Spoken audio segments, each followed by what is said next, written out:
अग्निशमन विभाग के बेड़े में 21 नए वाहन जुड़ गए हैं। इन नए वाहनों की खरीद में 7.64 करोड़ रुपए खर्च किए गए हैं। आधुनिक तकनीक से लैस इन वाहनों को मुख्यमंत्री जयराम ठाकुर ने रिज मैदान से हरी झंडी दिखाकर रवाना किया। 7 करोड़ 64 लाख रुपए से खरीदे गए इन 21 वाहनों में 10 water tender, 2 combined fog and C2 tender, 2 advance tender, 7 quick response vehicle शामिल हैं। सीएम ने बताया कि आधुनिक तकनीक से लैस इन वाहनों से आगजनी की घटनाओं को काबू में करने के लिए सहायता मिलेगी। उन्होंने कहा कि आज के समय में जैसे ही आगजनी की घटनाएं बढ़ी है, वैसे ही जान माल की रक्षा के लिए आधुनिक उपकरणों की आवश्यकता है, जिसे देखते हुए इन 21 वाहनों को प्रदेश के अग्निशमन विभाग के सुपुर्द किया गया है। 4 सालों में अग्निशमन विभाग ने अच्छा काम किया है। इन वाहनों से विभाग के काम को बल मिलेगा।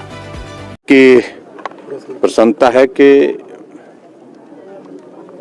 बहुत बड़ा एक प्रयास हमारी सरकार का, तो जिस प्रकार से आग की घटनाएं पूरे प्रदेश भर में होती रहती हैं और हम इस बात को भी देख रहे हैं कि हर बार ये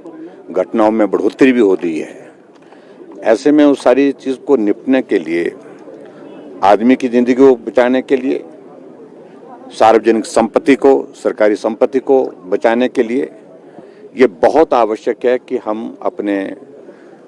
फायर ब्रिगेड के सिस्टम को बेहतरीन करें और बेहतरीन करने के साथ साथ उनको सुविधाएं उपलब्ध कराएं। उस दृष्टि से हिमाचल प्रदेश में आज तक के इतिहास में हमारी 4.5 वर्ष की कार्यकाल में बहुत बेहतरीन काम हुआ है और मुझे आज इस बात की भी खुशी है कि आज 21 वाहन जो हमने डेडिकेट किए, जो अपने अपने अलग अलग स्थानों में जाकर के अपनी सेवाएं देंगे और इन 21 वाहनों पर 7 करोड़ 64 लाख की लागत आई है।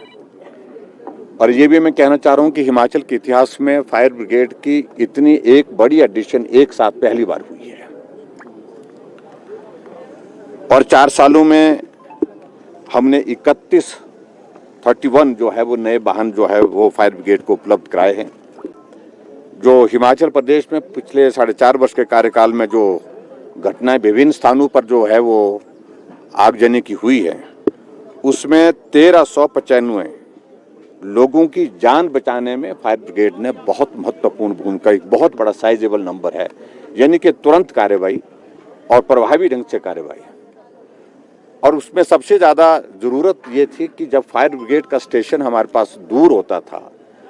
और कहीं दूर दराज के इलाके में, ग्रामीण क्षेत्रों में आग लग जाती थी, फायर टेंडर पहुंचने में बहुत ज़्यादा देर हो जाती थी, तब तक के लिए गांव जल जाता था।